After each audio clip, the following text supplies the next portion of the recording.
Welcome, guys, to my another week of my segment, The Week. We will be going around the world looking at some of the best games and the best players during the past week. Today we're gonna be looking at three tournaments. One of them is the Salamanca Uni Masters, and in Spain. It was some of the top players there were Veselin Topalov and Ruslan Ponomaryov, and this Miguel Santos Ruiz was also another GM, is a GM from Spain. We will also be looking at the Tata Steel Blitz, of course, one of the most famous tournaments in the past week, and we will also be looking at the Tournament of Peace celebrated in Croatia. Very interesting. All of them very interesting tournaments. And before before we get into any details, make sure you guys check out my YouTube channel.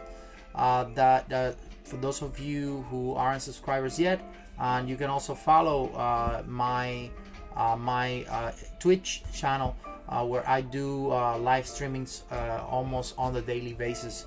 So, all right, let's get started, guys. Our first game is a game between Veselin Topalov and Miguel Santos Ruiz.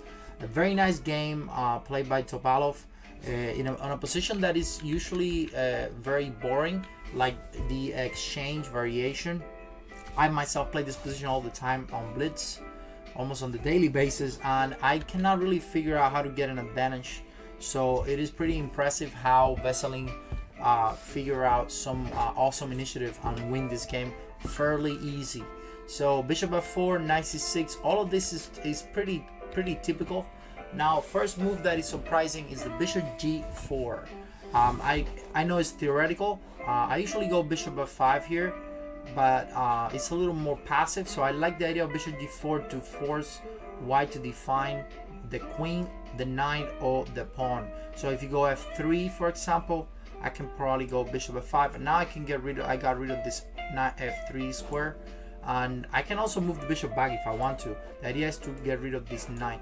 Now if you go knight f3, I might even take the bishop with the knight and get the double pawns, or even go moves like queen b6. So because this knight e5 idea is one of the most annoying moves in these exchange variations, and with the bishop here I can get rid of it. So interesting. Bishop g4, you guys should definitely check it out. Queen b3 was played a little more active, trying to put pressure on b7, and most of the time when this bishop can come back here, you always have the option of playing knight a5, which is a really good move, because now a move like check is answered by bishop d7. And I'm surprised that Miguel here played queen d1. I played this position with very famous IM Jakob Narowitz, and he always plays queen c2, and then rook ca is answered by bishop d3, b5 is answered by queen e2, and we've played so many times this position. But I think this is actually a little better because it gives white some initiative on h7. Now Miguel played queen d1 and then e6. Now, of course, the bishop is out here. Let's just keep it there. Let's not waste more time developing, and let's just move that bishop again, and let's finish the development. So this all seems correct. Knight c4, bringing the knight into some pressure. Now I got knight takes b2, so queen e2, and now the position, well, you want to protect the pawn, so rook ca. All of this seems very awesome, very normal. So b3 will be a mistake, so I'm gonna let knight takes e3. So black just have a really nice knight on c4. Now the best move of the game to me, even though it's not a big deal, is the move bishop b4. A very interesting move, because it threatens bishop takes knight c3. The first move that comes to mind here is a move like b5 with the idea of b4, but then you're not really doing that much, and that's kind of the I guess what I can, worst case I can always come back if I need to. But I think even a move like a3, but b5 is a move that I really like, and I've played it before. This idea of bishop b4 makes a lot of sense though, because now I'm doing knight takes b2. I'm also doing bishop takes knight, and then leaving the c3 pawn weakness. Great move. So rook c1 was played, possibly only move here to stop all these threats and keep the bishop. So knight e4, another bomb here, very awesome. No fear on getting the double pawns by Topalov. Castle, and then of course the idea was originally bishop takes knight, so let's do that. You could do this and it's possibly okay, but again I think white gets some real contemplate here, because then I will get rid of your good knight, and if you let me I play c4, and if you don't I would still take you, and I got rid of the c file. So bishop takes c3 was played, pawn takes the, and then another awesome move. If this is what whites want to do, then let's stop it. Boom, f6. Now that you see that move, it makes sense, but it's not an easy move to make, especially if you haven't castled yet and if you haven't finished the develop. And there's a lot of tactics here, like doubling the pawns and so on. So he decided to go for bishop takes knight, pawn takes, knight d2. Possibly the only move or the best move, because knight e1 would be weird. I can make a move like bishop b5. There's a lot of threats. So knight d2, knight takes, rook, queen takes, bishop b5, and now you got a problem on the rook on f1. So this is just a really good position for black, and this is probably why white gave up the pawn on c4, which is obviously a big mistake, and white is basically worse already. So don't play. I mean, white is already big time worse. Even if you played rook e1, which would have been the best move, this is definitely a suffering. White is gonna suffer because I'm gonna play bishop c4. I try to double my rooks on the c file, playing queen d5. It's just bad. This bishop is pointing to nothing, while I got control. I got a huge pressure on c3. So very bad, very bad for white. So c4 is just not the best move, but I guess he tried to get fancy here, try to go for some initiative. Not really. I'm playing b5 and 9, and things are just doing very well, unfortunately for white. So very good game, b5. We keep going with normal stuff. Now this so far is good. You're trying to protect the bishop on c4, and now one thing that I really liked about how Cheeto finished this game is that he closes up his position here on this side, but at the same time he's giving himself the option of passing a pawn at any time. Then he's gonna combine the advantage on this side with some pressure on the king's side as well. The key though is that he's keeping the control of anything that could happen on either side. That is extremely big.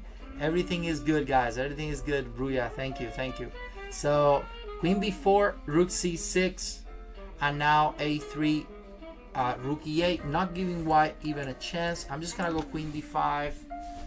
The position is just so good for black. King f7, stopping that, and now I'm getting ready to start maybe even marching on g5. Not really, because I don't want to give him the bishop e5 square, but I might. So queen d7. Now what's the idea? Rook ca, keep improving slowly. White is standing by. There's nothing for white to do, and all of that is nothing. To stop a check on a7, queen d8, trading the queens, getting rid of that position for the queen, and once again black is just controlling everything. So now white went crazy, play f3. I know a move that was probably not the best. At the same time, I might be going queen e7, putting pressure on a3, and then this pass pawn, right? And g5 it's just bad position for white. He goes f3, and now I'm taking this guy, and then g2 will be weak, so he had to go here. And now bishop d3, rook takes, queen takes, and the problem here again is that I'm playing b4. So I did close this position a little when I played the move before, when I play a4, but I was always giving myself the chance of playing b4, and then a3, a2, and the pawn is practically gone. So after bishop d6, pawn takes pawn, bishop e2, and then white is just in big trouble. I'm taking on f3, and then I will have 2 passed pawns, which, by the way, if you haven't seen my masterclass, I explain a little bit of it on how you need more than 2 passed pawns if you want to win a different color bishop endgame. There's a lot more theory on this, but it will be important to know that if you got only 1 passed pawn on a different color bishop endgame, it will be a draw. So you need 2, and that's why Shidov went for this, and he did not care about trading, as you can see, because he's got 1 passed pawn, 2 passed pawns. Now there's something interesting about this, and is that 2 passed pawns are, when they're separated by more than one column, it is a win. Now we still have to create the passed pawns, because these are passed pawn. This is a passed pawn, but there's no way of passing it yet. So that, as you can see, that's the next step for Shirov. He's trying to pass this guy, and so he's gonna trade some pawns instead of sticking to how can I go for this guy. Well, no, I'm gonna actually change my mind. I'm gonna go for this guy now. So I'm giving up this one, or you can just take this guy, but then look what happened, right? It's over. No one's gonna stop that baby. So you're using distraction and the fact that this bishop is completely overloaded, and the position is just a very easy win for black. So very nice idea. Now he goes king. Miguel Santos went king h3. Then okay, no problem. I'm gonna pass my pawn. So that's my first 1 pass pawn, right? Now I need to pass the second one, in which case I just take the pawn, and that's it. I'm just gonna give you this guy and create the distraction so I can give up this guy and then pass that pawn. And I know this all sounds like concept, but the thing is that, let's just suppose this happened. This could have happened, but it's obviously, now I have not just 1, not just 2, I have 3 pass pawns. This is a very easy position, but let's even if we don't have this guy here and this guy's gone, this king will come here and then promote, and there's nothing this guy can do, because if you go this way, then I will go the other way. So there's always this distraction going on, and this endgame is very easy. Topalov, Veselin Topalov, won the game very easily with the black pieces. Very nice. This game has a lot of value, not only on the opening side, but on the middle game, on the end game as well. Very nice game by Topalov, who I haven't actually seen playing for a while, so it's nice to see him back. Now Topalov is gonna get crushed on this one. This game was incredible. Probably one of the best game, if not the best game ever, for Eduardo Iturrizaga. Eduardo Iturrizaga from Venezuela. He is playing white against Veselin Topalov, also on the Salamanca Uni Masters, and he just completely crashed, completely destroyed Veselin on this game. Opening wise, nothing special. A typical English opening, one of the most popular openings nowadays. A lot of people are just going towards this, I think, to avoid opening, to avoid a lot of theory, and it's working out pretty well for white. I think knight c6, all of this is kind of normal. Now knight d4, a little too aggressive, but it's also theoretical. Black well traded. Black already gets double pawns, which is, it could be an issue, right? Especially if let's say I go move like e3 and you take, which is kind of what happened in the game. White gets a little more space and the f file, so e3 is gonna follow up at some point here, and white is gonna be okay. I might be doing well, if you go bishop b7, I can do knight takes bishop, get rid of the bishop. I can play b3, bishop b2. You got a weak pawn on d4, so you have to deal with it. That's the problem with d4. Now knight takes d5, pawn takes d5 is not the same, because now I have stuff like queen e4 check, and then the pawn on d4 is hanging. So c6, knight takes knight, queen takes f6, and now the move we were expecting, e3, amazing move. Just, you know, pawn takes pawn, I take with the f pawn, and now we'll create some real initiative on that f file. So what else am I doing? Queen e4 check once again. And then the pawn on d4 is hanging. So bishop c5 makes sense. White goes bishop d3. Great move, because this bishop is definitely not going out this way. So I don't need to play the move d3 to get this bishop out. I'm just gonna go bishop d3 and then put pressure on h7. This bishop is coming out this way. So the bishop, having the bishop on d3 does not affect White's development. So d6, short castle, and now again Black has some issues castling because bishop takes h7. So a5. Then now White makes an amazing move here.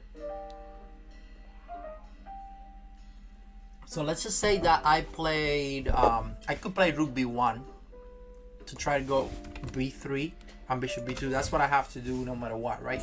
But then Black was gonna play a4. Then you're gonna play b3. Then I would take.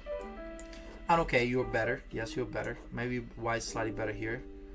It would take you a while though. So Eduardo just went boom, b3 directly. I don't care about giving up the rook because the queen will be trapped. And that's exactly what happened in the game. Well, not really, because Topalov, Veselin, just decided to play something else. He quitted the idea of queen takes rook, even though he was gonna get enough compensation for the rooks for the queen. I don't know why he didn't go for it. Maybe he was afraid of the bishops and the queen.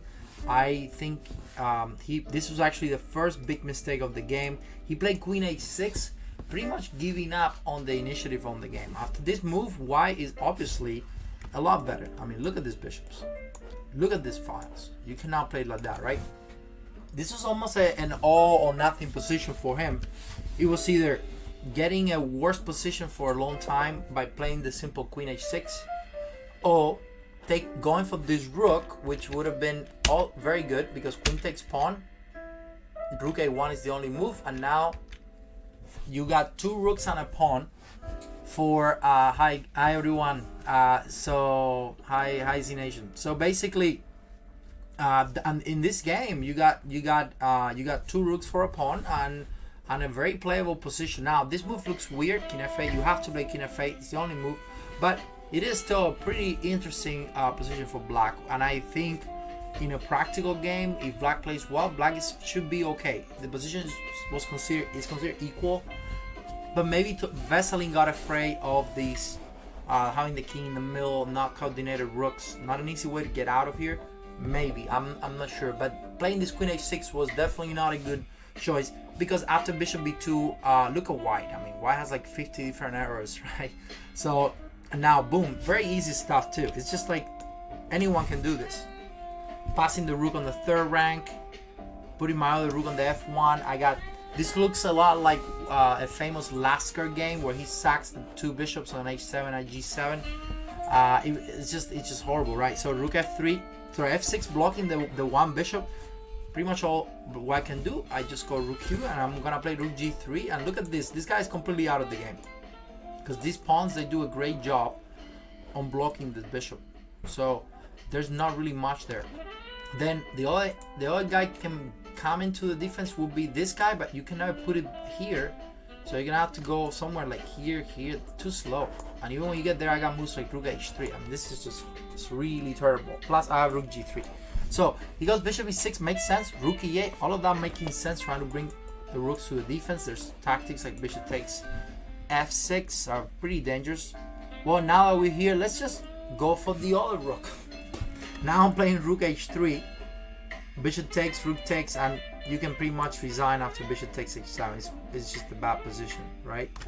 I also have an amazing move like bishop f5, which trades the bishop, but it creates too many threats, like bishop takes f6. So he goes queen h4, and now, well, if you try to go fancy with rook f4, queen takes rook, so watch out.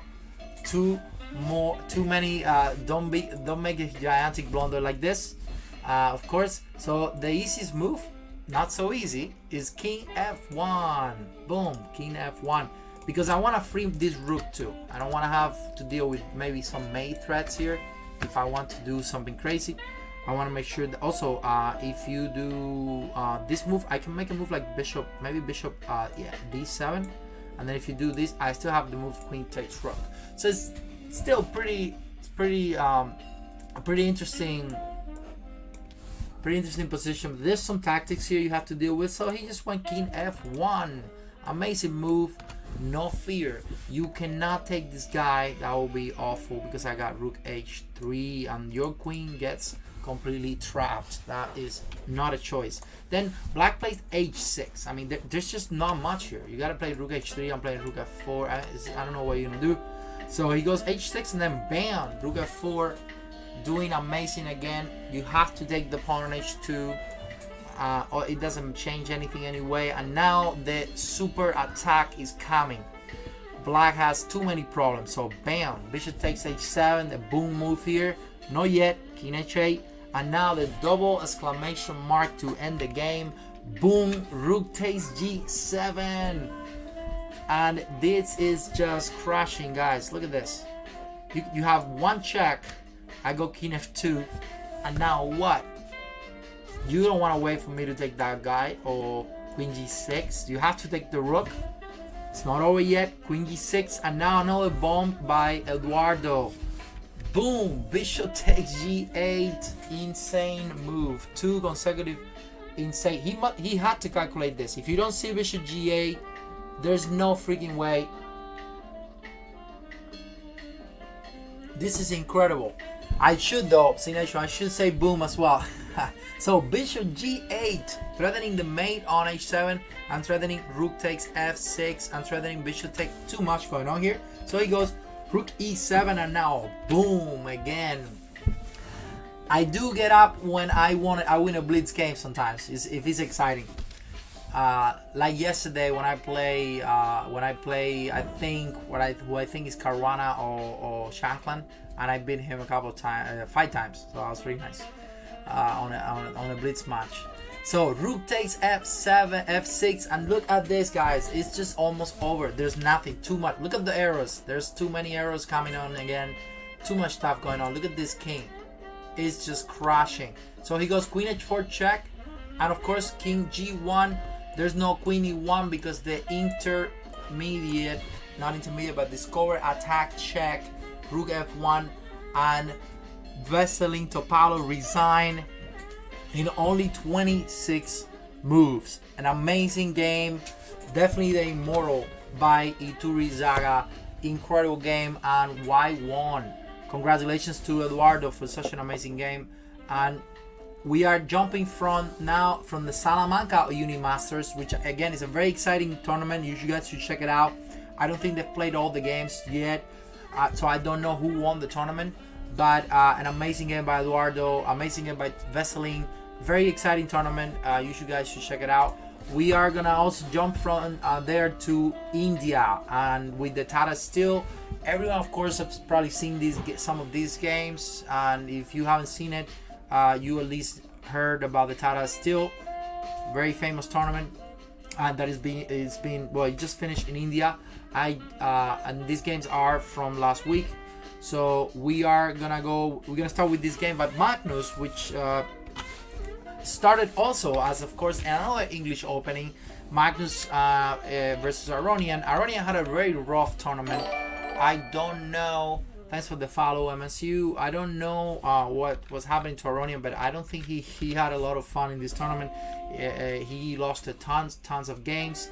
So this is a very, very typical blitz position. I've had this many times, and it's not fun for black. To me, it's not fun for white neither. It's just a very solid, boring position. And black goes queen d7. This is the first move that I really like about Magnus. Queen d7. Why is queen d7 such an interesting move? Well, you know what? I want to play bishop h3 if you develop the 9. So anytime you go knight somewhere here, knight f3 or knight e2, I go bishop h3, and I want to get rid of the monster bishop. This bishop is usually the one who causes a lot of trouble or to black position, so it makes sense to go for this bishop h3. So e3 castle. So far so good, right? I'm still doing bishop h3. He goes knight e2 now, and I was very surprised with this move. But at the same time, what are you gonna do? Are you gonna play h3? And then you're not getting better really, because then rook b8, and let's say you go knight e2, I go b5, you're still not castling, and that's kind of a problem for white. So very interesting idea with this queen d7 move by Magnus, because white cannot really castle that quickly. So he goes knight e2, and instantly Magnus of course goes bishop h3 bomb, and trading that bishop is just an amazing move. And now bishop takes bishop, queen takes bishop, and now black has initiative. Now this was a mistake by Aronian. I don't like this move, but like I said, this is a blitz game. Sometimes these guys, they just have fun, and this is definitely one of those moves that they do because I guess Aronian wanted to play a sharp position. He decided with this move, he's basically deciding to long castle, which is not a good idea on this position, as you'll see later. So knight ec3, rook b8, just simple, right? Try and go a6 and b5. He goes long castle. Finally, he did what he wanted, but you see, this queen is doing a great job on blocking these pawns. So any attack here will be very tough, very tough for white. So knight takes knight, and boom, b5. Of course, just go for it. b5, a4, a5. I need to open files, right? When you're playing different side castle positions, whoever opens files quicker is usually the guy who wins the game. So b5, f4, boom, a5. I don't know if you take. I'm just gonna take with this pawn because I don't want to leave. I want to leave that guy there. I might be end up using this guy. So as you can see, a4. And actually, this was interesting enough. This was a mistake by Magnus, and Aronian didn't use well that a4. A4 was not the correct way of going here. The best move for Magnus would have been pawn takes pawn, and then a4, and that way you do get a lot of openings, because now you open the b file, and if you take well, this guy is weak, so I don't care. I just go rook b7, rook b8. Position is just awful for white, as you can see, right? But look at what happened in the game. He goes a4, and now white can do pawn takes pawn, boom. Only move is rook takes pawn, and then knight c3. Of course, that move is a tough one. That move, no one's gonna see that move on a blitz game. It's very tough. So rook b7, knight takes a4, and now white managed to, at least for a little while, close those files. So that could have held on the attack a lot, for at least for a long time, and would have made the game a lot harder for Magnus. Still, very good position for Magnus after rook a8, because I got stuff like rook takes knight, and I still take black here, even though white is up a pawn.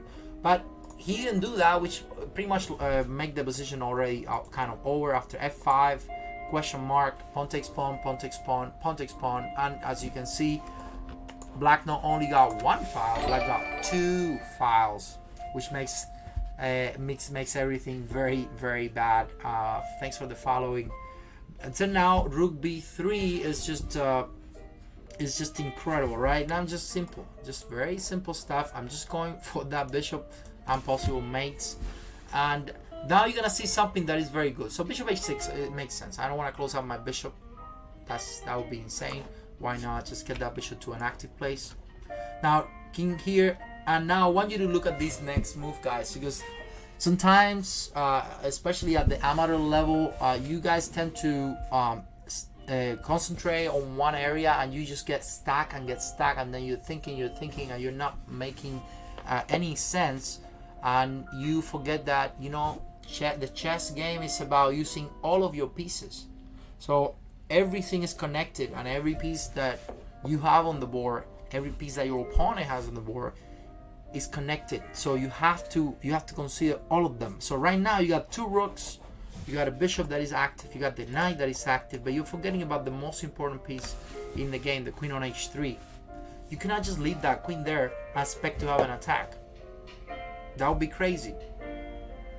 You cannot attack in most positions if you don't use your queen. That's why Magnus goes boom, queen d7, a queen pass from the queen side. So from the king side to the queen side, and Magnus' position is practically winning after queen d7. So rook a1, knight d4 check, and this is just horrible, right? Look at that. The position is totally winning already. It's a matter of time. So he goes bishop takes 9, only move. Pawn takes 9. Well, a check here would not do anything. Just go king h8. So what am I doing? I'm doing rook b2 check. He goes rook a2, queen b7. I'm still going rook b2 check. I have to go queen c1, and now boom, rook c3 by Magnus, and the game is over. You have to go only move knight takes rook, queen b3 check, intermediate move, king d2, boom, pawn takes knight, and it is over with the rook hanging.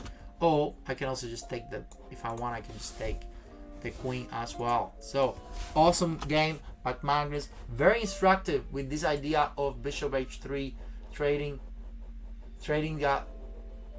Yeah, you gotta Magnus is just very annoying and mean with everyone. So this idea is awesome, great game by Magnus, very instructive. That's why you should trade the bishops. Now, I want to show you a game that was very funny. I actually watched this game on YouTube. I don't know, it popped up in one of my Facebook or somewhere on YouTube. This game is on YouTube somewhere.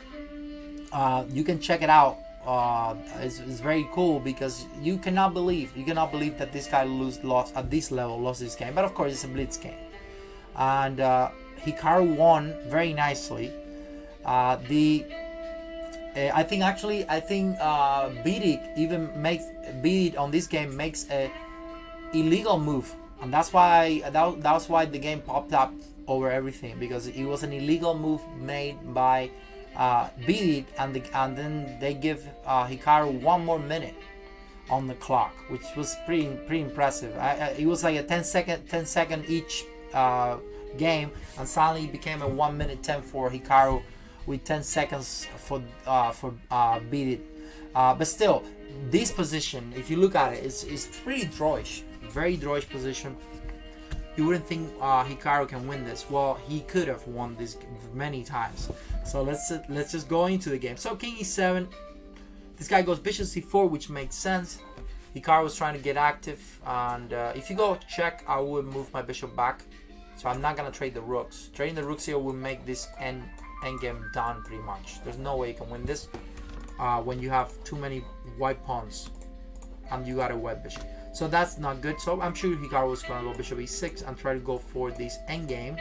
This is the endgame Hikaru wants, because as you can see, the king on d5 is coming, and what black has some real good chances of winning this. The king is more active, and you got a weak pawn on d4. So he goes bishop c4, bishop takes, rook takes, and only move rook a8, protecting the pawn. Looks good. So far so good. Rook b4, activating the pawn again. Sorry, the rook a7. The rook protects everything while I bring my king to a more active position. Now you do have to deal with some possible b5 moves. Not yet though, because b5 I go d5. So if you go b5 here, I go d5, and now I trade the pawn. Now you don't have anything. In fact, I have the only attack to the pawn on b5. So that would not work for black. So rook a7 was played, and now finally Hikaru gets the pawn to the king to d5, rook c5, rook a5. So far it's looking good, no problem. King d3, boom. First move that is very interesting, trading advantages, guys. So you got a pawn on a4. Let me go get that guy on b2. Otherwise I won't be able to progress. I also have moves like rook b3 check. So if rook takes pawn, I got rook b3 check. I kick your king, and then I get the pawn. Or I can do it directly as well. I can just take the pawn directly, and maybe I go here or here. So black is obviously more active, and a move like rook b4 will be completely lost, pretty sure. So because then I can go king d5 to my pass pawn. I got too many tempos in this position, so it should be winning for white. So Bedic goes rook king c2, and now of course I still go with my idea of rook b3. Then now Bedic blundered big times. He blunders here, and he plays rook c3. Rook c3 double question mark. Now my guess is that Hikaru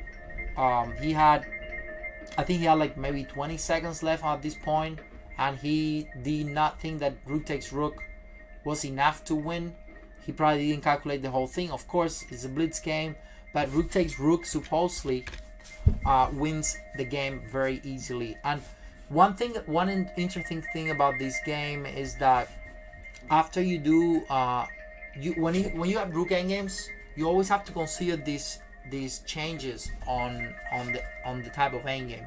Most of the time, a change like this from being a rook endgame to a king endgame is what gives you the win or can make you lose a game. So these are very delicate positions. As long as the rooks are around, you don't have to be that precise. Most of the time you can make a mistake and you can still make a draw. But when the rooks are not around, you have to be extremely precise. You have to calculate everything very well, or you can lose. You can definitely lose the game. So rook takes. So he went back mistakenly, but this supposedly was just completely winning for black because the king is too active. So if you go this way, that would just be losing very easily. Because I go that way, and then I promote b4, and then I will have 2 extra pawns on this side. That will be bad.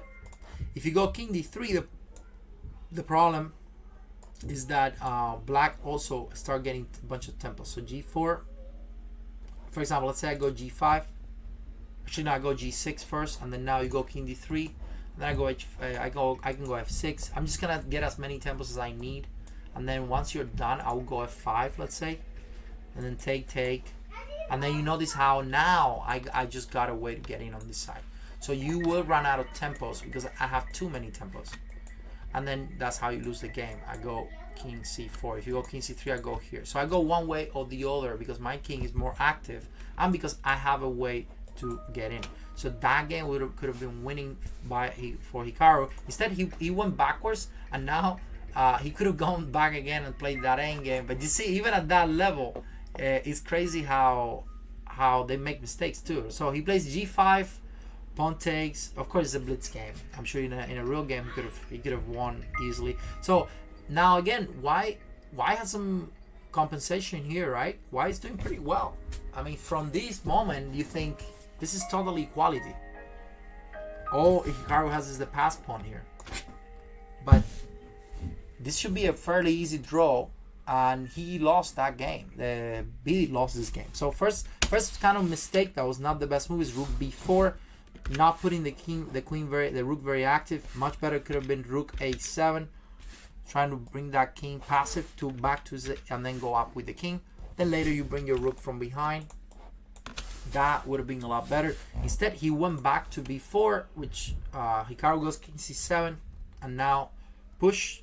No big deal yet. Now this move is also not the best. Of course, these are all both blitzing at this point. There's no big quality here of moves, but the fact is that now Hikaru is getting something. Maybe f4, f3, and not big deal, but nothing else white can do. Then rook e3, so I'm stopping rook e5 check, and then I'm going f4, f3, f2, f1, right? So b5, pawn takes, rook takes, and here we go, f4. Still, the position is a draw at this point. There's no way of winning this if white plays well. King c2, f3, and now the losing mistake, the gigantic and the biggest mistake of the whole game. Here it would have been better to play d5. The move d5 would have drawn the game because it keeps this king a little farther away, and because you can take the pawn, you give yourself now the f7 square if you play f2. That is the big difference. Instead, he went king d2, double question mark, and now Hikaru is completely winning. He goes boom, f2, and now that I'm promoting, you have to play rook b1, rook b3, some boom move here. You cannot take as I promote, and I win the queen versus rook endgame. Of course, queen and rook is winning, especially with these pawns. Then rook f1. And then king d5. That was actually a mistake by Hikaru. This move is not precise. The best move is rook takes pawn. Now, again, this is 10 seconds. But king d5, rook takes f2, double question mark again. It could have been better to go, of course, king e2. And that would have made everything a little more difficult for Hikaru. because then I have enough time to go. But in a practical, especially with 10 seconds left on the clock and 1 minute for Hikaru, then the position should be winning.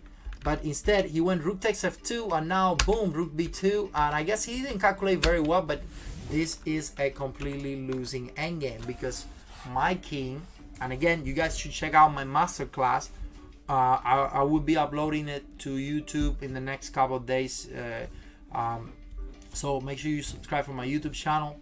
I show you why, well, you get a king in front of your pawn by more than 2 steps, which in this case you do, you win the game very easily, and that's it. So he resigned. But I think the funny thing was here, what happened was, so this is the moment where Bidit played king e3. Bidit, after king takes pawn, Bidit went king e3, triple exclamation mark, illegal move. You can check it out on YouTube, somewhere in YouTube. Very cool, king e3, super blunder, and then Hikaru got another minute. Insane to make that move, right? But that's what he did. Pretty cool. All right, keep going with the next game. Very nice game by Hikaru. We're going back with Magnus. Magnus, another awesome game by the best player in the world. And not very okay. So I'm gonna actually jump completely over this game. This is a very typical pawn structure. You will see it a couple of times today. Bidit did the great king move. 2700 from India. Probably India's top players right now. So queen, he did it on a real game, on an in-person game. So queen e2.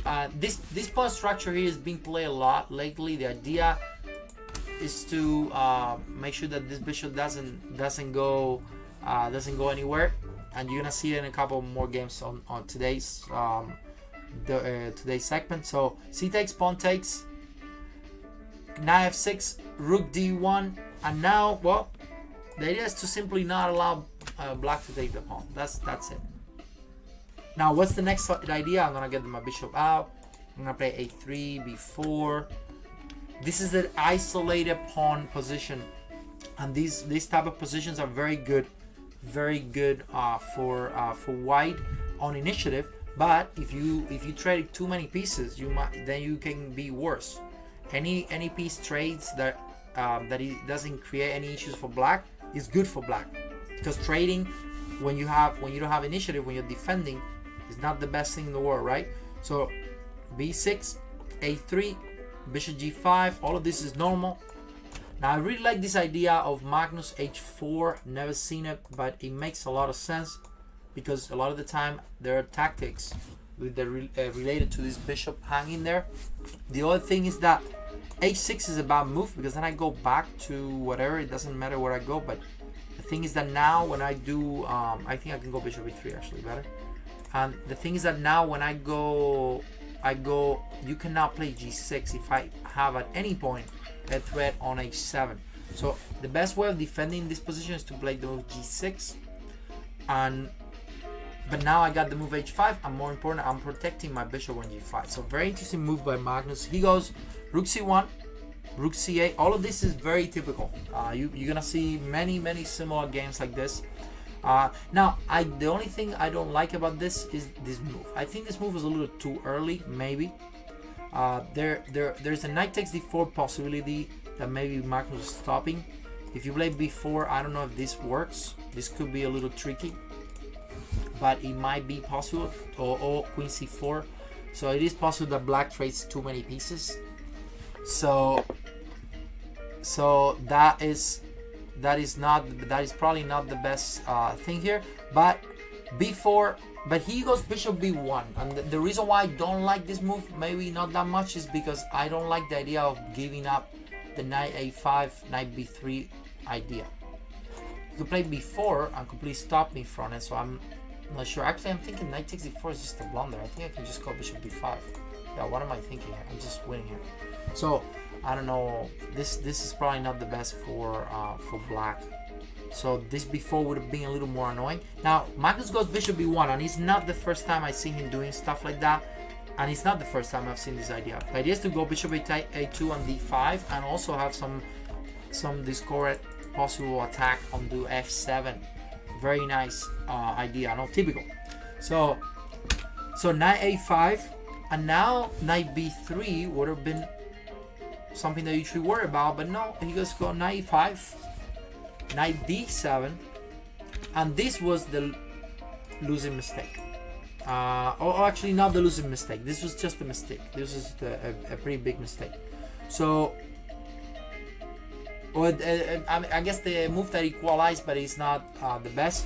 The easiest one was knight b3, but that goes into some crazy tactics like rook c2, and then black is actually better here because of this awesome move, queen c7, and knight takes d6, and this could have been possible for black.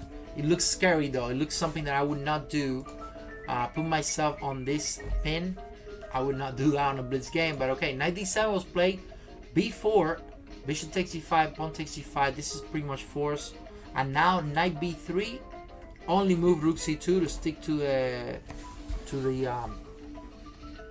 rook, right? And now white blunder big time. White could have played black blunder big time.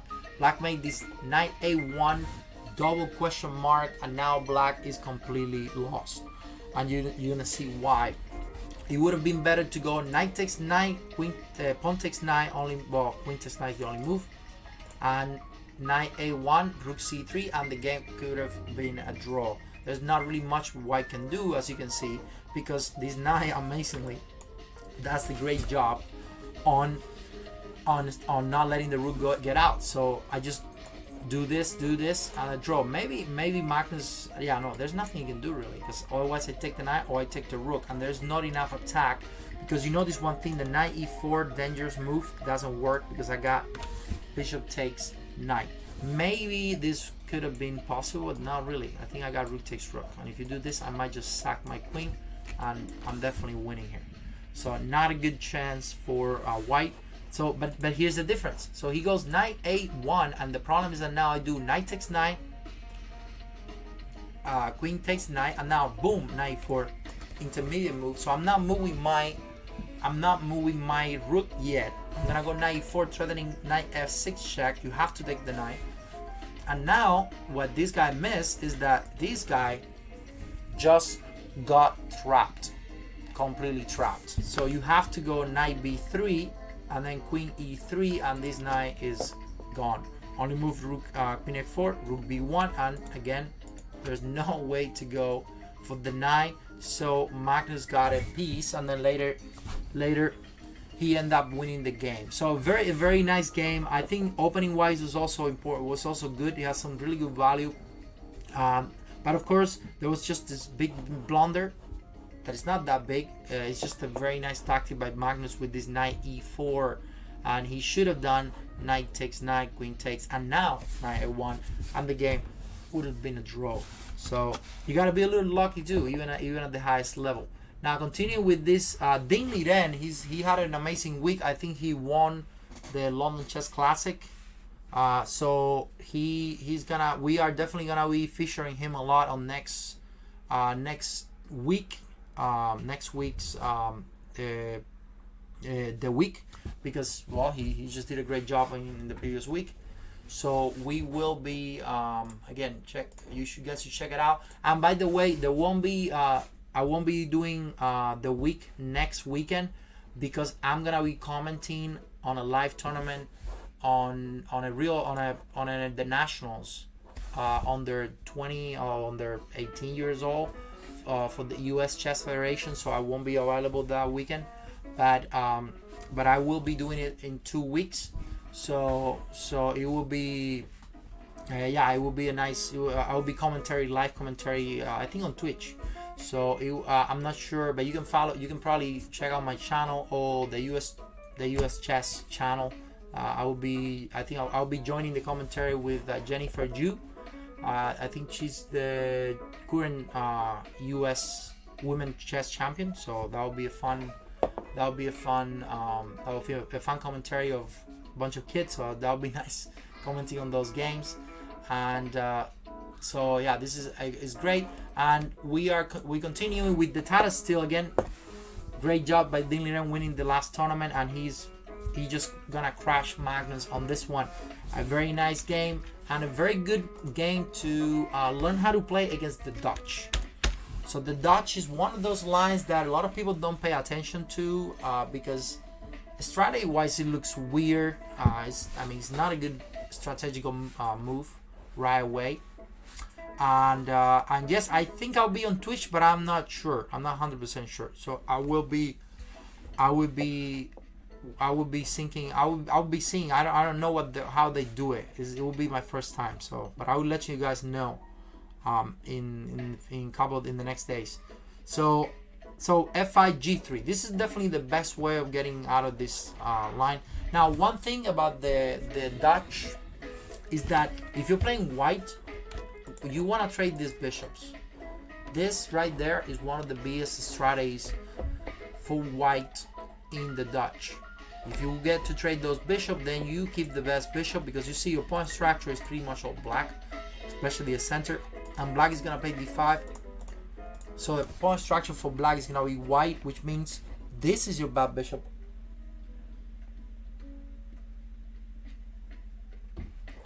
And this is your good bishop.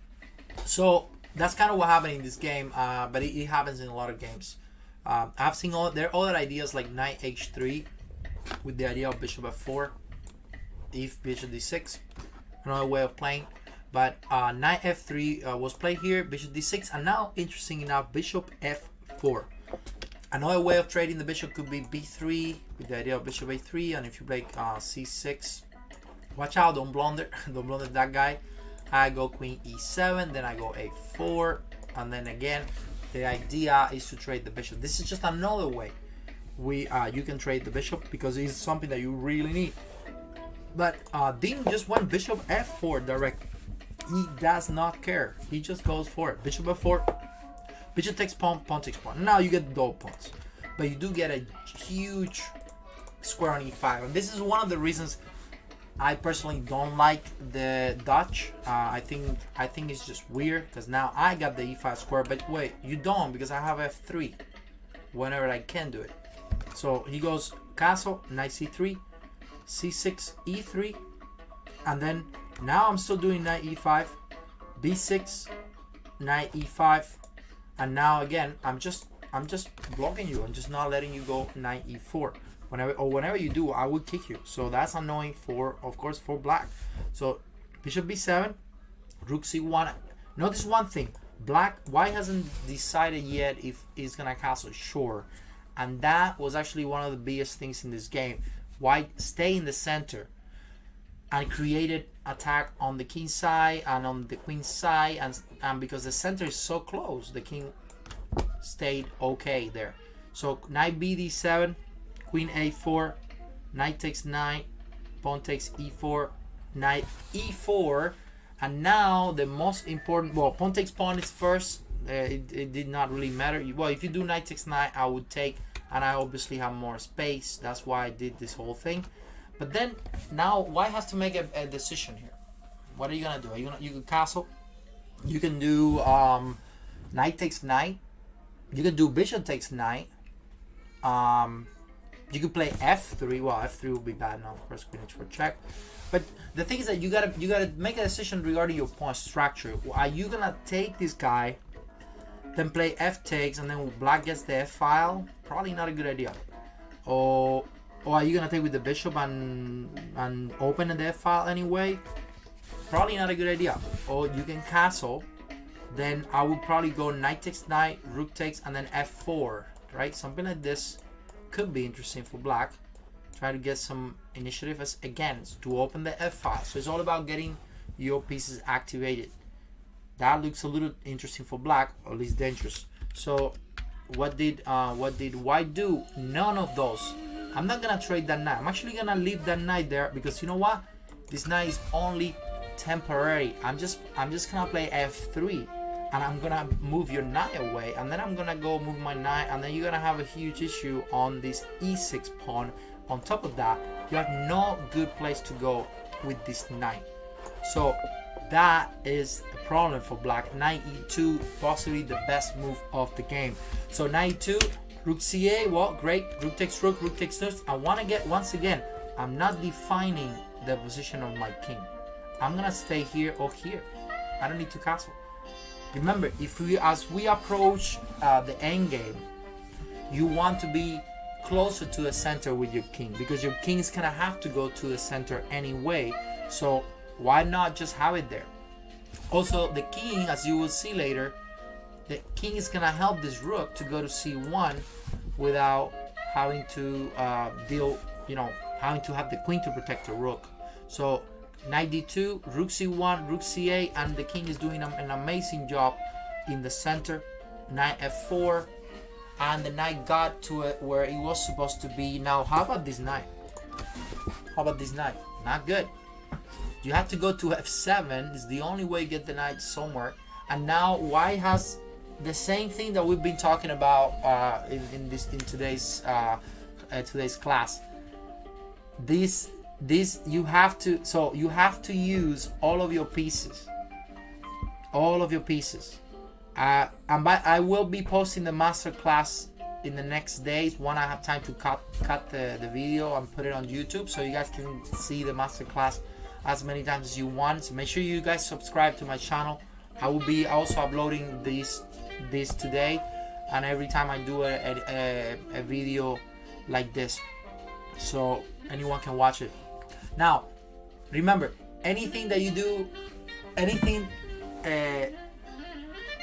you do in chess, you have to use all your pieces.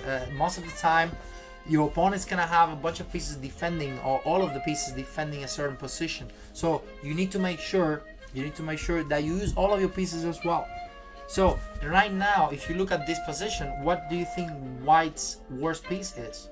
You got a queen, you got a rook, you got a knight that is well placed. All of these guys are doing something, not exactly doing anything directly, but they are doing something. So what is the last piece you need? Well, the bishop. Everything started from the rook coming to c1. Now the rook is active. Let's get the bishop into the game. Bishop f1. Now the bishop is on a really nice diagonal. Do you see? It makes sense, right? Now bishop, so knight d8, he's also doing the same. He's bringing the knight into some type of defense here, because I'm playing the move bishop a6, which is actually what happened in the game. Bishop b7, possibly the only move. I don't think you can do anything else. If you go rook c7, I still go bishop b5. Oh, I got moves like queen d6. I mean, this is just horrible position for black. I think bishop b5 is better. No, what am I doing? No, queen c3. Queen c3, and maybe some move like b4. b5 or a4, b5 is just bad. Pretty bad news for black. So bishop b7 was played, and then they repeated the position twice, but then finally ding, rook takes, bishop takes, queen takes. Now look at the nice thing about having that king on d2. The king on d2 doesn't let this queen get on anywhere. There's nowhere to go for that queen. So isn't that king awesome? Better than having it here where the guy can go queen c2 check. So after this, boom, queen e7, and now is white again, who is having some big initiative. This knight is not possible to move because I take the pawn e6, so you have to go h6 before I checkmate you, right? Only move h6, and now check, knight g6, and now, so you can see, threatening knight e7, queen g8 mate on, and white is in huge advantage here. So again, there's no checks, there's nothing. Magnus tries to try out the best he could here with this check on b4, and he indeed Dean could have played knight e7 right away. I guess he just did this because he's forced. Give me the pawn, let's come back again, and then let's go knight e7. And of course he probably gained some tempos. Remember, these are blitz games and they have 2-second increments, so if you make 5 moves, get 10 seconds, that gives you 10 more seconds to think later if you need to. So check, king e2, no chance, queen takes pawn, king here, and now queen c1, king e2, and the game is over. He resigned. So another master, very nice master little class by Ding Liren. He is playing one of the best games.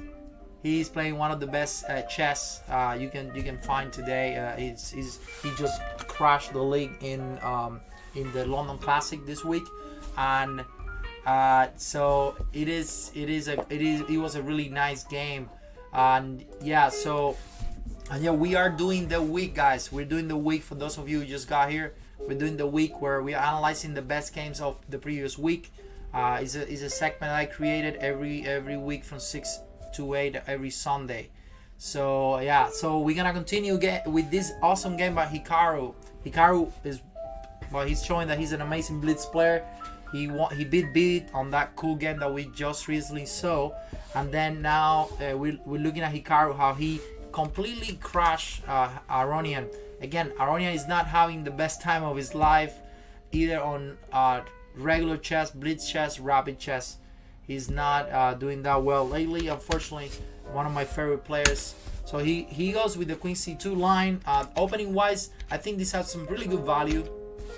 This G3 move that I personally think that Knight C6 is a little better, and try to go for the bishop. There's a way, I forgot which one, but I think, yeah, there's a way you can get that bishop on D2.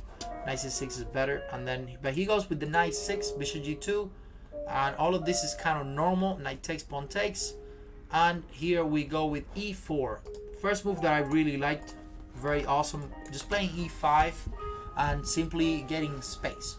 Black is pretty much forced to go D6 here, then E5 and Knight takes. Now this is a very interesting change on the pawn structure that you can only afford in a position where you have this monster bishop on G2. If you don't have that, then this is usually not a good move.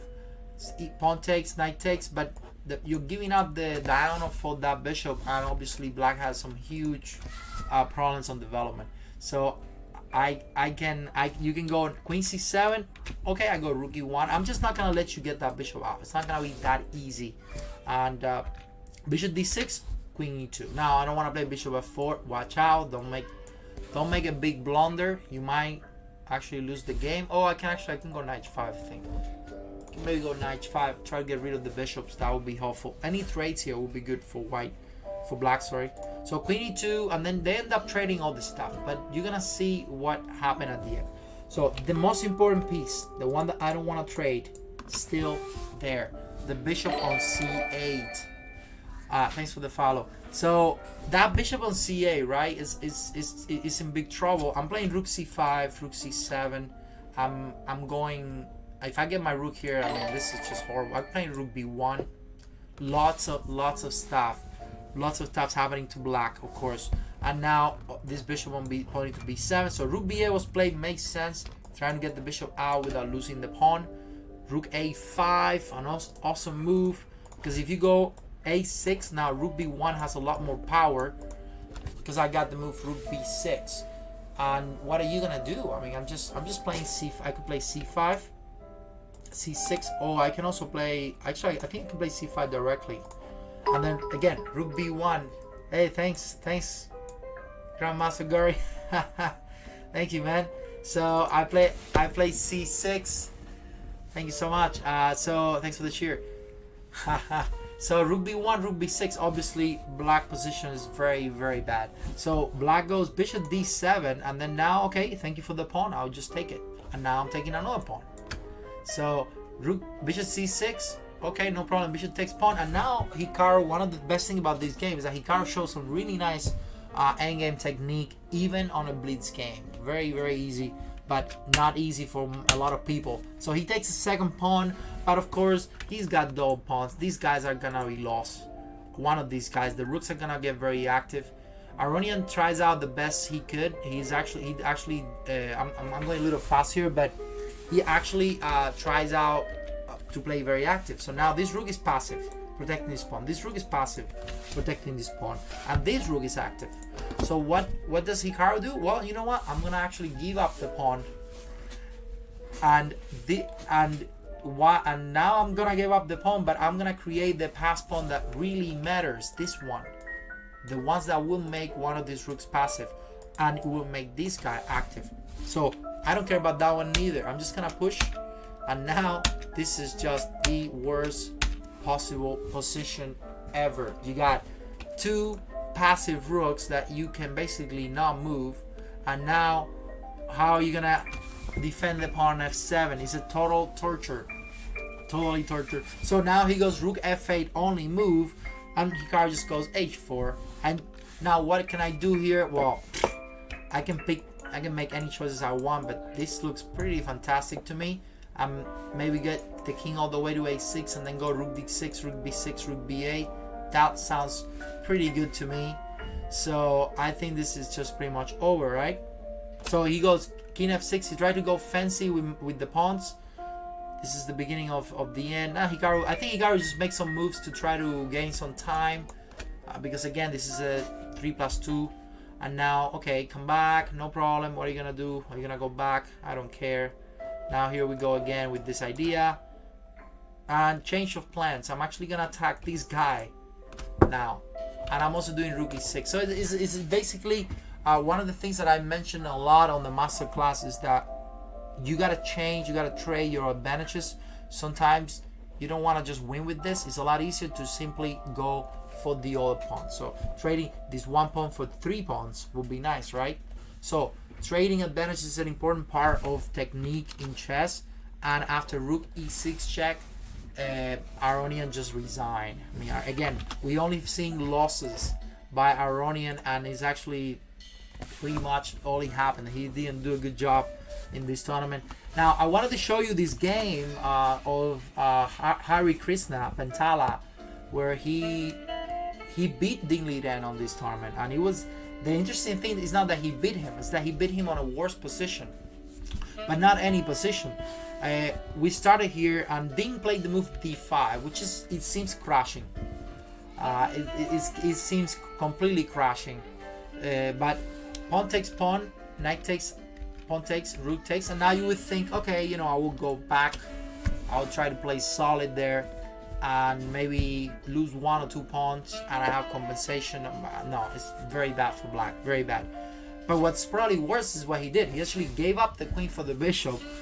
Rook takes, and now he's just worse. He's just clearly worse for black.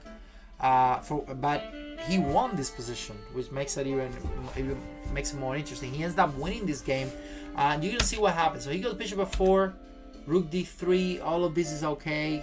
What is the idea? Possibly, I would probably go rook d1 if I can trade 1 rook. I can also go maybe b4, b5. So he goes rook d3. H4 makes sense to try to get some space, and of course if you have the queen, then it's not a bad idea to start creating some initiative on the king side. So h5, bishop h7, and now rook d1. All of this is kind of forced, and here is the first mistake of the game. And now this is a very computer generated move. No one really, especially on a blitz game, it's hard to make a move like this. But he went knight d2, and from this moment you see this idea, right? You see this plan, bishop d5, bishop e6. It doesn't seem so important, but it is extremely important, because this bishop on this diagonal is doing nothing. This bishop on this one is doing a great job, because it's blocking this pawn from being pushed at any time, and he's attacking the weak pawn on g4. So having this transformation from the bishop here to here changes the evaluation of the position. That's how important that move, that plan is. So and I guess Ding Liren didn't think it was that important, and he went knight d2, and the best move was queen b3, which makes sense because it actually does the job. It takes care of the bishop d5, and it doesn't let the move rook d8 and bishop d5 neither. On top of that, I might be taking the pawn. So if you go king g8, I can go knight d2, and exactly, yeah. Why do I follow? Well, I think I'm just following the top players' games, and they're a lot more fun than the real ones, because a lot of the time they especially for the lower rated players, they don't have that many mistakes, and they're kind of boring. So it's a lot easier to understand a blitz game, and they have a lot more fun going in there. And these are not the only games I also show big regular games as well. So, but I think it's more fun for sure, especially these guys at that level. So these 92 now, what happened in the game, it would have been a lot better because now you don't have the idea of bishop d5, bishop e6. So he went 92, and now boom, bishop d5. Everything changed. So now we're talking about a position that was clearly better for white. Now the position is complex. It's very complex. So bishop, rook d8, and now, because you see that monster bishop here, it takes care of everything. It's awesome. So queen c2, rook d4, and here we go. Now we got a weak pawn on g4. Let's use it. Let's attack the 9, and let's take the pawn. And queen c3. Okay, thank you for the pawn. So now black got a pawn, a bishop, a pawn, a 9, and a rook, and not just that, but it's solid, a very solid position that makes this entire position very complex. Because now you don't have a way to get in. Or at least that's what black is going to try to keep. How are you going to get to attack, let's say, these pawns? You cannot go queen b3, you cannot go queen b4, you cannot get in. There's no way to get in. Possibly the only way to get in is queen f8, but I can go king g8, which happened in the game. So queen c5, a6, actually he should have played, oh, okay, so he wants to stop queen b5, that's right. So he played a6, stop that. Now if you go check, I go king h7, and once again, you notice how hard it is to attack any of these pawns. One second.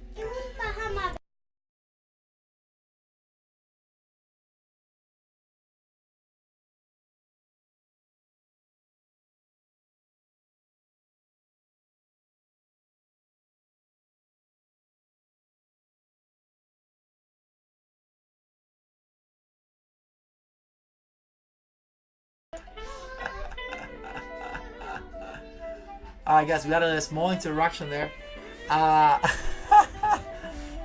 The baby wanted a Bahama baby. Okay, so anyway, b4, king g8, queen c3, and now rook c4. Well, the thing is that the position is very tough. Even if you go, let's say if you go queen f8 at that point, I go king h7, and the only way you can attack anything, look at this, everything is scored but these monster pieces. Isn't that insane? And then if you go queen a8, I can always go what can I do? Let's say if you go here and I play knight a5, maybe. I think knight a5 would do it. Maybe knight a5. That looks interesting. I might have to, oh no, I think I can just take the pawn. But this would definitely be better for white, because you have to use the queen, and the problem is that after this I play king g8, and now black is better. Black is better here, rook c4, and now because again there's no way you can use the queen or the bishop, so they did a couple of moves, and again black improves the 9 a little bit. Now I'm gonna play the move c6, and the pawn is protecting b7. So it is crazy. I mean, a very interesting game, even though it was a blitz game. I'm gonna go quick here because I just want to show you the final moment that I want to stop. The game went on. We are move 43 right now. The game went on until move 96. So that was like that was a lot of more moves that I don't want to go over with, especially on a blitz game. But I did think that this whole game was very interesting from the moment of the queen sacrifice, and how black played without the queen and created some real compensation. Very interesting. So black ended up winning the game, which is crazy. So very nice game by Pentala, and a very good game by Dean, but he just didn't understand the power of the bishop and the rook, or the 9 and the rook. So next game, now we are done with the blitz tournament on India, and we're gonna jump for the tournament of peace in Salamanca. No, sorry, in Croatia. We looked at the Salamanca one in Spain. Vasily Ivanchuk, one of the most exciting players ever. Probably one of the biggest genius in chess. He dropped under 2700, but he can still beat anyone. He's just an incredible fun player. So it's He's just an amazing guy. Thank you, Bruya. Thank you for drinking the mojitos. So anyway, he won 2 very nice games, and he's on first place at least up until today, up until the games that I have. He was winning the Tournament of Peace, a very, very strong tournament in Croatia. You should check it out. And the nice thing about these 2 games is that he played the same scheme that I was showing you with these white knight f3, e3, d4, c4. But he played it against 2 different lines, once against the Nimzo and another against what we would see. But he also won the games in 2 very similar styles, using the pair of bishops. And I want you guys to look at it. So first game, we're gonna look at this one against Melkumian, Hrant Melkumian, a very usual player on chess.com. He plays a lot there. And castle, bishop d3, and this is all typical, no? Pawn takes, bishop takes, c5, and now castle. And of course, if you do pawn takes, then we are back into what the positions that Magnus played. Remember, we just look at that game where he goes bishop g5, he goes rook c1, rook e1, a3, all the good stuff. And White has a pretty good position. Now he goes knight c6, and now Ivanchuk goes bishop d3.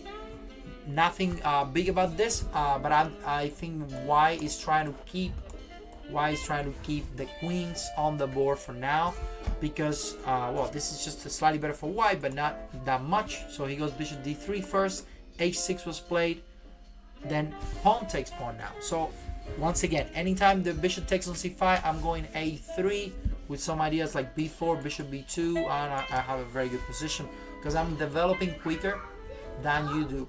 And whoever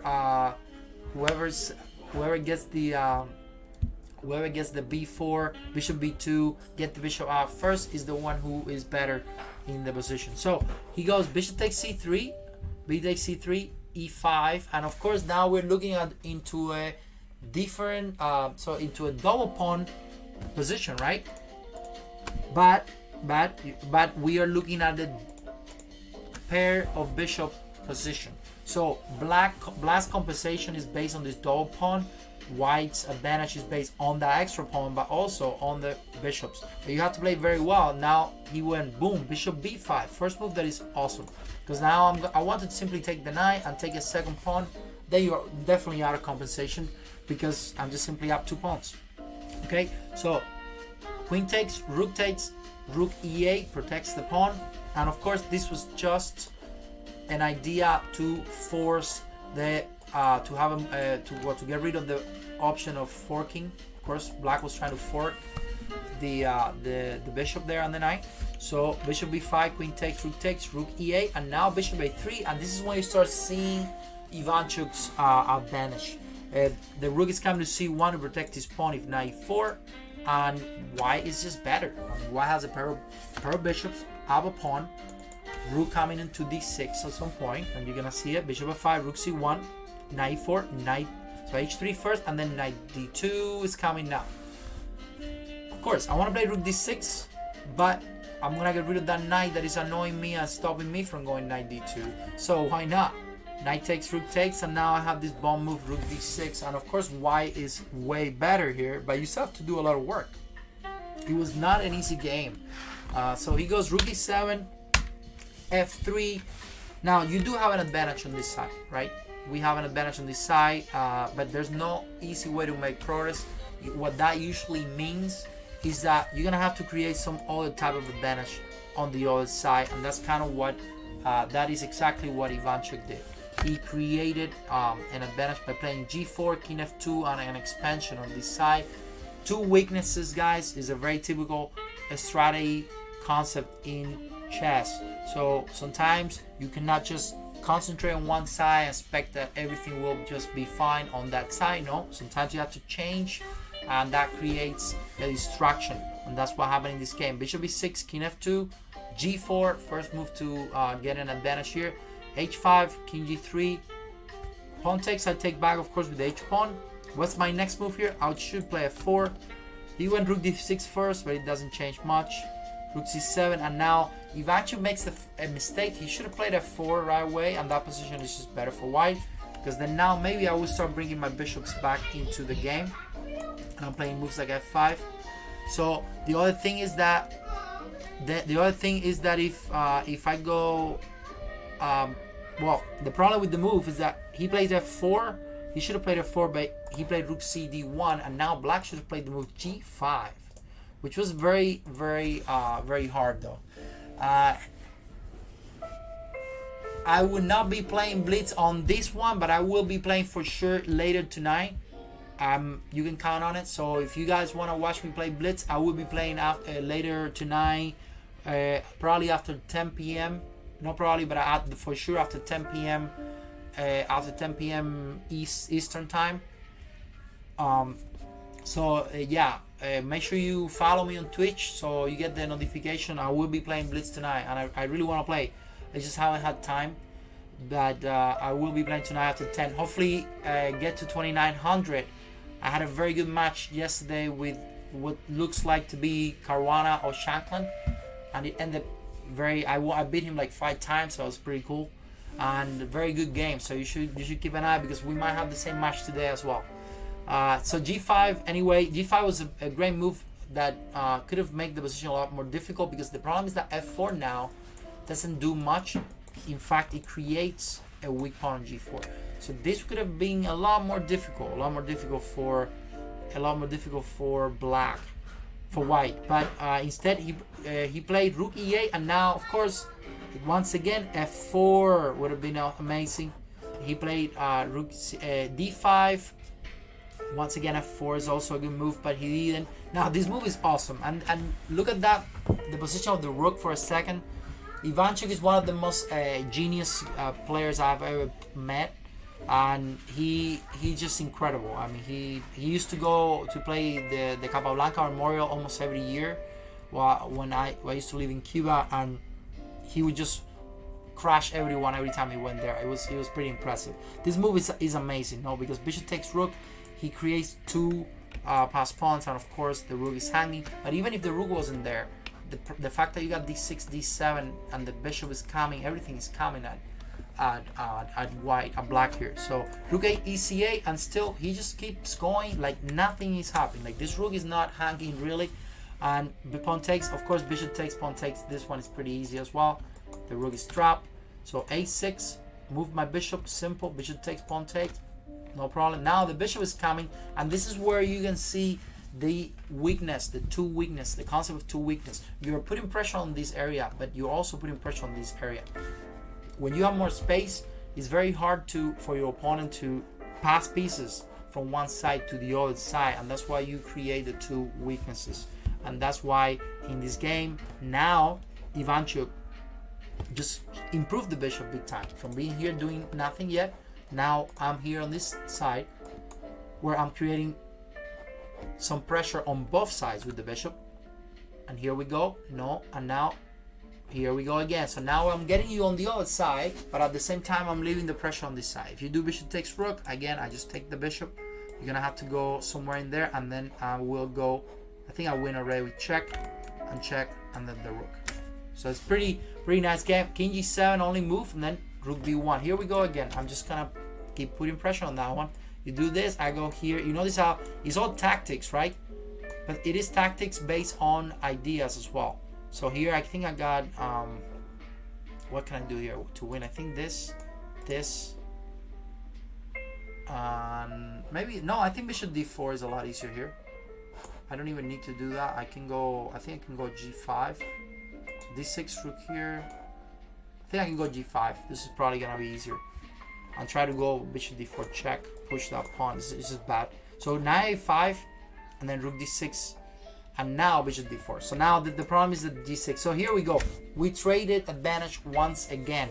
We had a pressure on this side, pressure on this side. Black cannot handle all the pressure because your pieces are on one area or the other, and they cannot be moving so easily because you don't have a space. So now how are you gonna deal with g5? No, you cannot. So pawn takes, and here we go again. Come back to the other side. Bishop b5 again. Rook h7 is coming, and I mean Ivanchuk won this game. It looks easy, but it was not that easy, but very nice game. So now there's some tactics here, but if knight takes bishop, I can simply take the bishop. You have to go bishop f7, then bishop check, rook g5 again. Another discover attack coming, and another sacrifice of the exchange, but there's not really much you can do. Check, check. You cannot do king f8 because then mate. You have to go king a7, and the game is almost over. Check, take, and look at this. 3 passed pawns almost connected, and the king is getting mated. So rook f6 check, push, and the guy resigned. So a very nice game all the way by Ivanchuk. It's nice to see him playing good chess, because he used to be, and he still is, one of my favorite players. Now he's not on the top anymore, but it's nice to see him winning some nice games and crashing some people like he used to do. And now this one is a very similar. This was very easy game, a lot easier than the other one, and another masterclass by using the pair of bishops. So again, similar. You see the pawn structure is exactly the same. We saw that pawn structure twice against one Magnus game, one Ivanchuk game, and the last game. And Mikey that guys is saying that yes, raid alert. Ooh, oh my god. So yeah, he said that Ivanchuk said that Mikey that guys is saying that he just won the whole thing. Did he win the tournament? That's amazing. That's amazing. So I'm glad I picked his game for this week. Thanks, Grandmaster, again. Woo! Thanks for the 100 bits, and thanks, Eric. Thank you for all the raid. That's awesome, man. That's really cool. That's really cool. So yeah, for those new guys here, I'm doing a segment that I call hey, thank you, Eric. So for those of you who just got in here, what I'm doing here is a segment that I do every Sunday 6 to 8 p.m. approximately. Sometimes it's an hour and a half, sometimes it's 2 hours, but I pick the best games of the week, and I show them to you with the best game of the previous week. So today we are almost done. We are all almost done, but woo! I reached 1,000 followers. Yes! I reached 1,000 followers. That's awesome. Thank you so much, Jagger04, for the subscribe with Twitch Prime. I appreciate. Thanks so much, man. And thanks for all of you who are following. So we are almost done. This is actually the last game of this segment today. But for all of you who just got here, you can watch this and any other segments that I've done before, including a masterclass that I had on December 6th in my YouTube channel. I will be uploading those tonight or in the next days. So make sure you check that out. And without further ado, let's finish this up. And I think I'm just gonna go ahead and keep playing chess, because I mean I don't want to leave you guys now after this game. So I might just go ahead and play some blitz after this, after the class is finished. So let's go ahead with Mr. Vasily Ivanchuk, who seems to be that he won the game. He won the whole tournament, which is awesome. So he's back to 2,700 after this tournament. So we just looked at one game that he won using the pair of bishops and using the exact same pawn structure. You should check him out. It was a game versus 2670, and now he's just gonna crash completely this guy Nisipiano, a guy who is extremely dangerous and very strong players from Romania. He actually eliminated Hikaru in the World Cup, and he's very good player. So pawn takes pawn and then b3. This move is very weird. This is the first move that I would not play, because I'll be thinking, okay, what if the guy has some huge diagonals coming up and this position is just, it just looks bad. It looks really, really bad. So that's exactly what happened. And knight takes, queen a5, sorry, bishop b4, bishop b2, following the idea.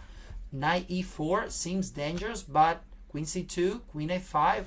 Now black is putting all that pressure on this knight on c3, but somehow Ivanchuk found the first bomb move of the game. That, okay, if you go rook c1, for example, I can go queen takes a2 and I'm already up a pawn. That would be horrible for black, for white. But Ivanchuk found this awesome move, knight de2, and now everything is just turned side down for Livio Nisipiano. He have to deal now with the move a3, which will kick this bishop out. I will play b4, and then the pawn on d5 or the knight on e4 will be hanging. So nice, very nice move, knight de2, making this position extremely, extremely good for white. So castle was played, a3, and now he's pretty much done. He have to go back, but if he goes back, I play b4, you're gonna have to go queen c7 or something like that, and then I can go rook c1, and you can see how white just keeps developing. So this knight on e2 was awesome. It's just very good position for black. So he tries to go faster with bishop takes, knight takes, knight f6, b4, and now white just simply develop. And I guess Nisipiano tried to go a little crazy here, trying to create some initiative before this king gets out of the center. And he didn't want to suffer, because let's say you play knight c6, I can play knight e2, and now again I got control of d4, and I got a huge c file. I have bishop takes coming on f6. There's just too many problems here for black. And he went d4, which is, it looks good, not good enough though. Vasily goes boom, knight e4. Only move is queen takes queen. Intermediate move, knight takes knight, pawn takes, bishop takes. Only move, pawn takes, and now is when you start seeing a lot of trouble here for black. You got double pawns, you got an isolated pawn, you got a king that is very weak, but more important, guys, you got the pair of bishops. This is huge. This is huge because these guys are the reason why Nisipiano lost this game, and it was the reason why Ivanchuk lost the last game too. Once again, the pair of bishops, you gotta take pair of bishops extremely serious. So rook e1, okay, no problem. Castle, take that pawn. I would gladly trade this guy for this guy because I'm speeding up my attack. Look at this. I'm already playing rook f1 and getting some real attack. Now you don't have, you can play rook e2, but it's not gonna help you very much. I can always go rook c1 if I want to, and then I can move my bishop later. So not big deal because I'm playing rook h6 anyway. So he goes knight d7, rook h6, taking that pawn. And this game was super easy. Rook d1, going rook d8, right? Only move pretty much rook e8. And now Ivanchuk goes rook d5, and look at these guys. Look at that. There's so much going on here. I'm playing rook h5. I'm playing rook g5 check. I'm just playing everything. Frank, oh, sorry, I thought you were talking. So bishop e6, rook h5, and then bishop takes h7, and it is crashing position for black, for white. So bishop, no, I'm not gonna even take this guy. I could have. I mean, this is already a huge advantage, but no, I want to mate this guy. I don't want to give out the bishop. Let's say this would be a pretty big advantage, but not a winning advantage. I can go bishop f6, king e8, still not winning. Or maybe black has a chance, not much. So but bishop e4 was played a lot easier because now, again, two advantages, two weaknesses, guy. He's using the pressure he's got on the h7 to distract, to overload the pieces, whatever black pieces has. So bishop takes b7. Then I will come back and take this pawn. This pawn is secure pretty much. So he goes rook b8. Oh, never mind. Bishop b5. The rook. Gotta move it again. And now I just got a pawn. And wait, I'm actually gonna get a second pawn. And now I still keep the same pressure here, but I'm already up 2 pawns on this side. So amazing Amazing. Bishop e2, king g3, rook b1, bishop f3, and it is pretty much over. I mean, look at this position. What can you do? You take the pawn. I will probably go check and come back. So if you do this, this is over, right? How are you gonna stop the mate on b8?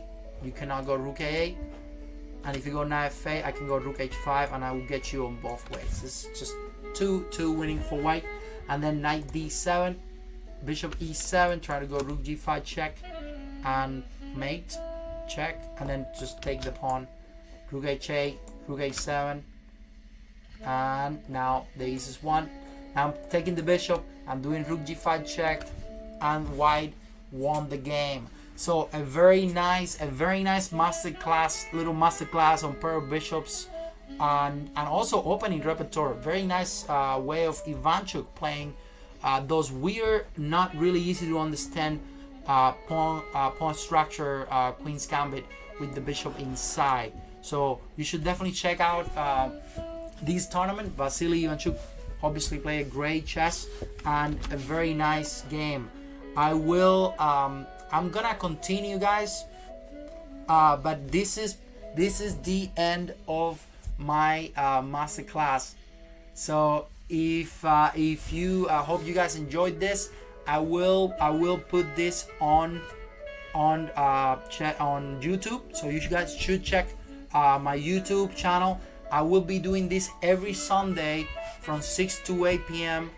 Eastern time, except for next Sunday, where I will be doing live commentary for the US Chess Nationals. So I won't be available that weekend because I will be busy doing something else and I will be out of town. So, but yeah, definitely check out this on YouTube. And what I'm gonna do, I think I'm just gonna continue. But thank you so much, guys, for watching. All right. So anyway, I'm gonna go take a 1 minute break to use the restroom, and I will be back to play some blitz. So let me